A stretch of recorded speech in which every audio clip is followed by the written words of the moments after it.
रहीम, अस्सलाम वालेकुम नाज़रीन, आप YouTube चैनल देख रहे हैं। मैं इमरान खान।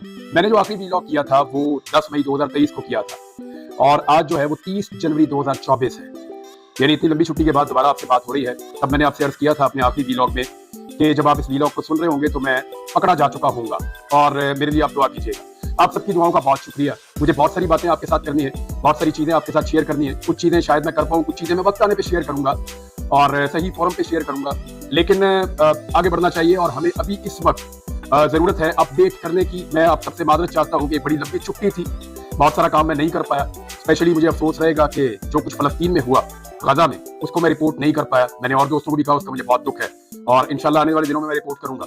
और उसके अलावा पाकिस्तान के अंदर बहुत सारी चीज़ें इस बीच में बदल गई, बहुत सारी चीज़ें तब्दील हो गई और बहुत सारी चीज़ें पहले से ज़्यादा आगे बढ़ गई, बहुत सारी चीज़ें कुछ पीछे चली गई।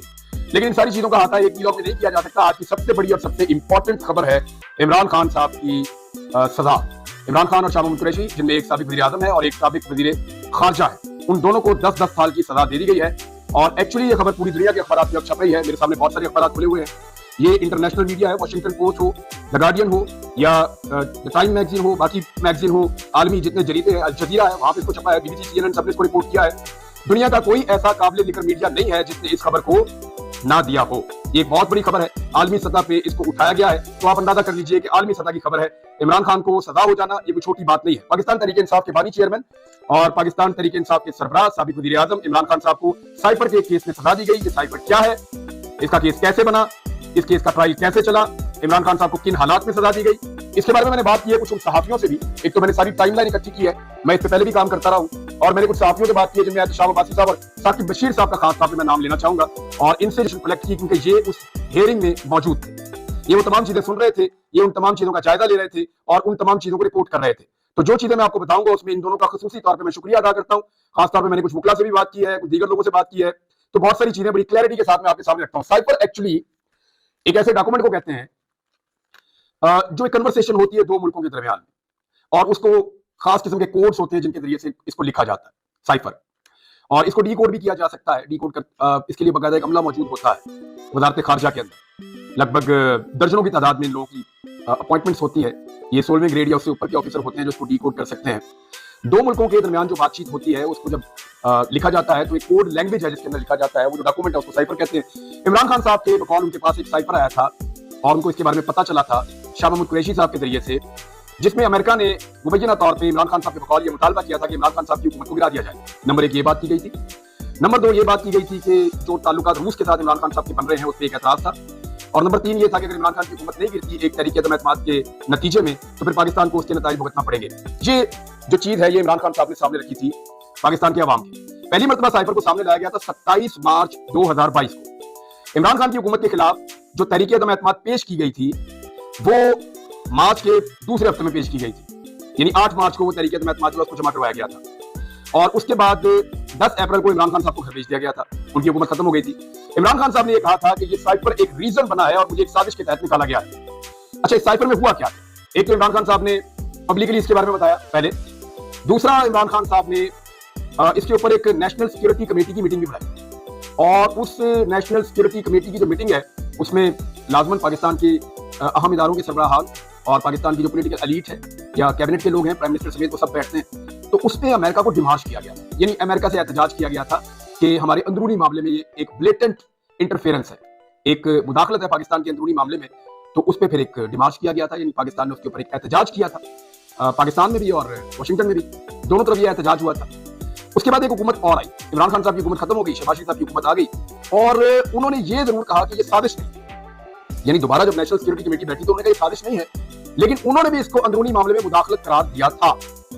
अब कहानी ये बनती है कि इमरान खान साहब के बकौल अमेरिका पाकिस्तान के अंदरूनी मामले में मुदाखलत कर रहा है और इस बात को पीडीएम की जो हुकूमत बनी थी उसने भी आकर सेकंड कर दिया था कि मुदाखलत तो है। अब इमरान खान साहब कह रहे थे ये मुदाखलत एक साजिश है, लेकिन जो पीडीएम की हुकूमत थी वो कहती है साजिश नहीं है। फिर साइफर के बारे में अजीब अजीब कहानियां चलना शुरू हुई।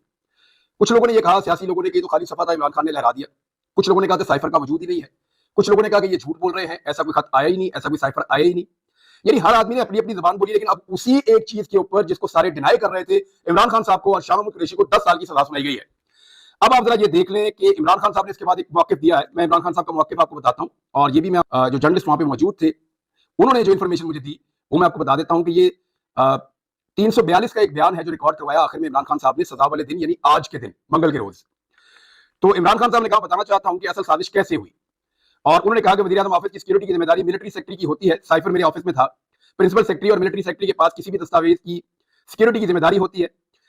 3.5 साल के दौरान बतौर वज़ीर आज़म सिर्फ एक दस्तावेज गायब हुई, जो साइफर था। साइफर की गुमशुदगी पर मैंने मिलिट्री सेक्रेटरी ब्रिगेडियर अहमद साहब से पूछा इसकी इंक्वायरी करें। और उसके बाद उन्होंने कहा, इमरान खान साहब ने इसमें साबिक आर्मी चीफ जनरल बाजवा पर इल्जाम भी लगाया और उन्होंने कहा कि जनरल बाजवा साइफर मामले से डरे हुए थे। और ब्रिगेडियर अहमद मेरे पास आए और उन्होंने कहा कि इंक्वायरी की है, साइफर का कोई सबूत नहीं मिला। 2 करोड़ 30 लाख वोटों से मुंतखब वज़ीर आज़म को निकाला गया। इतने वोट इमरान खान साहब ने कहा कि मैंने लिए थे और मुझे निकाल दिया गया। इस साजिश में इमरान खान साहब के बकौल वो कह रहे हैं कि साबिक आर्मी चीफ जनरल बाजवा और डोनाल्ड लू शामिल थे। कोई भी वज़ीर आज़म होता तो इस साजिश के खिलाफ अवाम में चला जाता। मैंने भी वही किया। और उसके बाद उन्होंने कहा कि शहबाज शरीफ और नवाज शरीफ जो हैं उनको फिर लाया गया, उनकी हुकूमत बनाई गई, हुसैन हक्कानी को हायर किया गया। हुसैन हक्कानी ने हमेशा अमेरिका में पाकिस्तान के खिलाफ लॉबिंग की है, पाकिस्तान आर्मी के खिलाफ लॉबिंग की है। मेमो गेट स्कैंडल में आसिफ अली जरदारी को रेस्क्यू किया था। मुझे गिराने के लिए हुसैन हक्कानी ने अमेरिकी हुकूमत से लॉबिंग की। मेरी हुकूमत गिराने के लिए हुसैन हक्कानी को $35,000 दिए गए। हुसैन हक्कानी से ट्वीट करवाई गई कि इमरान खान अमेरिका के खिलाफ है, जबकि उस वक्त आर्मी चीफ जनरल बाजवा अमेरिकी हामी हैं। हुसैन हक्कानी ने जनरल बाजवा के कहने पर मेरे खिलाफ लॉबिंग की है, ये इमरान खान साहब ने इल्जाम लगाया। और उन्होंने कहा कि उसके बाद हमारे इत्तेहादियों को तोड़ा गया। और उसके बाद इमरान खान साहब ने कहा कि मैंने जनरल बाजवा से रब्ता किया और उनको आगाह किया। उन्होंने कहा ऐसा कोई मंसूबा नहीं है और मैंने उनको ये आगाह किया कि ये सब कुछ किया जा रहा है। यानी इमरान खान साहब ने उस वक्त क्योंकि वो वज़ीर आज़म थे तो उनके बकौल वो राब्ते में थे। फिर उसके बाद असद उमर, शाह महमूद कुरैशी और परवेज खटक शामिल थे। एक कमेटी भी बनाई गई, इमरान खान साहब ने कहा। लेकिन इमरान खान साहब के बकौल उनको एक धमकी दी गई कि 12 साल के लिए अंदर कर दिया जाएगा उनको। और ये धमकी उनके बकौल और शाह महमूद कुरैशी साहब ने ये वहां पे इस ट्रायल के दौरान क्लेम किया कि ये धमकी जो है, और ये रिपोर्ट भी हुई है, सोशल मीडिया पे भी रिपोर्ट हुई है। और मुझे क्योंकि जर्नलिस्ट हैं, क्रेडिबल जर्नलिस्ट हैं, वो ये बात कर रहे हैं तो मैं आपको ये बात सुना देता हूं। उन्होंने कहा जी कि जनरल बाजवा ने मुझे धमकी दी थी कि अपनी सिमत दुरुस्त करो वरना 12 साल के लिए अंदर चले जाओगे। अच्छा, उसके बाद जी वो कह रहे हैं कि रूस के दौरे से कबल मेरी जनरल साहब से बात हुई थी। ये दौरा बहुत अहमियत का हामिल था। जनरल साहब ने मुझे यकीन दिलाया कि रूस के दौरे से मुताल्लिक तमाम कमांडर से बात हुई है। 3 दिन बाद जब रूस से वापस आया तो शाह महमूद कुरैशी ने मुझे साइफर के पैगाम से आगाह कर दिया। मेरे लिए हैरानकुन बात थी। अच्छा, अब ये सारी वही चीजें जो इमरान खान साहब पहले बताते रहे। अब आ जाएं आप इस बात के ऊपर कि 22 और 23 मार्च को इस्लामाबाद में ओआईसी कॉन्फ्रेंस थी। ओआईसी कॉन्फ्रेंस खत्म होने पर मैंने अवाम को साइफर के बारे में बताने का फैसला किया। और अब बात वहीं आ जाती है जहां पे इमरान खान साहब ने पब्लिक को पब्लिकली बताया कि एक धमकी आई है। उस वक्त इमरान खान साहब ने मुल्क का नाम नहीं लिया था। उन्होंने कहा था एक धमकी आई है और मेरी हुकूमत गिराने के लिए एक साजिश की जा रही है। ये इमरान खान साहब का जो है वो एक क्लेम था। अच्छा, इमरान खान साहब ने कहा कि मैं अवाम के पास जाना चाहता हूँ। इस वक्त मईशत डूब रही थी, महंगाई रिकॉर्ड 38% पर थी, ग्रोथ रेट 6.17% से गिरकर मनफी में चली गई। ये इमरान खान साहब की हुकूमत गिरने के बाद मईशत के साथ क्या हुआ, इसके हम एक अलग व्लॉग करेंगे। मैं आपको कंपैरेटिव एनालिसिस बताऊंगा जो आपको भी पाकिस्तान का मीडिया अनफॉर्चुनेटली नहीं बता रहा। बहुत सारे और बखेड़े उनमें वो फंसे हुए हैं। हम आपको बताएंगे कि इमरान खान साहब इकोनॉमी को कहां छोड़ के गए थे और पीडीएम की जो हुकूमत है नवाज शरीफ साहब की, शहबाज शरीफ साहब की वज़ारत उस्मा में, वो इकोनॉमी को कहां छोड़कर गई है। भारत इमरान खान साहब को 10 साल की सजा सुना दी गई है। ये सजा किस तरीके से सुनाई गई, इस पे जब मैंने फैक्ट्स इकट्ठे किए तो कुछ हैरतअंगेज चीजें हैं जो मेरे सामने आई।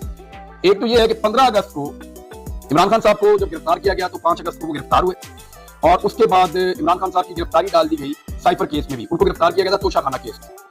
जब तोशाखाना केस में जमानत हुई इमरान खान साहब की, तब मालूम हुआ अगस्त के बिल्कुल आखिर में कि एक्चुअली इमरान खान साहब की गिरफ्तारी डली हुई है पहले से ही साइफर वाले मुकदमे में भी। और उसके बाद इमरान खान साहब का ट्रायल शुरू होता है। पहले ये ट्रायल जो है उसको इन कैमरा रखा जाता है और उस ट्रायल के अंदर जिस तरह से जेल में ट्रायल हुआ उसको चैलेंज किया गया हाई कोर्ट के अंदर। हाई कोर्ट ने कहा कि जेल में ट्रायल जो भी हुआ है 29 अगस्त से 21 नवंबर तक उसको कलअदम करार दिया जाता है, इसलिए कि वो इंसाफ के तकाज़ों के मुताबिक नहीं हुआ, जो ड्यू प्रोसेस है लॉ का उसके मुताबिक नहीं हुआ, वो कलअदम हो गया। और उसके बाद दोबारा हाई कोर्ट ने एक मरतबा फिर ये हुक्म दिया कि जो 13 दिसंबर के बाद से लेकर 9 गवाहान के बयान कलमबंद किए गए थे या उनके बयान लिए गए थे, वो बयान भी कलअदम करार दे दिए हाई कोर्ट ने। और वो इसलिए दे दिए कि वो भी इन कैमरा किए जा रहे थे, तो इसकी कोई गुंजाइश नहीं है। एक ओपन ट्रायल का कहा गया कि ओपन ट्रायल किया जाए इमरान खान साहब का। अब शुरू होता है ओपन ट्रायल। इस ओपन ट्रायल के अंदर 3-4 गवाहियां बड़ी इंपॉर्टेंट है। उनमें एक गवाही जो है आजम खान की भी है। 4 चीजें हैं जो लोग ये रिपोर्ट करते रहे हैं साइफर का केस, उनके मुताबिक 4 चीजें, 4 इंपॉर्टेंट चीजें, वो चारों मैं आपको बता देता हूं। नंबर 1, जो इमरान खान साहब पे बड़े इल्जाम आते हैं वो आपके सामने रखता हूं, फिर मैं आपको बताता हूं कि इस पे साथियों की राय क्या है या वकला की राय क्या है। नंबर 1, साइफर जो है वो इमरान खान ने जो लहराया पेपर जलसागाह के अंदर 27 मार्च को, वो साइफर था, लिहाजा ये एक गलत हरकत है। पहला तो एलिगेशन ये हो। दूसरा एलिगेशन ये है कि साइफर का जो कंटेंट है इमरान खान साहब ने उसको पब्लिक कर दिया। 2 इल्जाम हो गए। तीसरा ये हो गया कि इमरान खान साहब ने साइफर को वापस करना था, उन्होंने साइफर को गुम कर दिया। 3 एलिगेशन हो गए। चौथा एलिगेशन लगा कि उसको इमरान खान साहब ने मिस यूज किया है साइफर को। ये 4 एलिगेशन हैं जो इमरान खान साहब के ऊपर इस केस में लगे हैं। अब जो लोग इसको रिपोर्ट कर रहे थे, दो साथियों को मैंने नाम लिए, मैंने कुछ और से भी बात की है जो लोग कोर्ट्स को कवर करते हैं, तो उन लोगों का ये कहना है कि जनाब ये जो 4 इल्जामात हैं, ये चारों में से एक भी साबित नहीं हुए।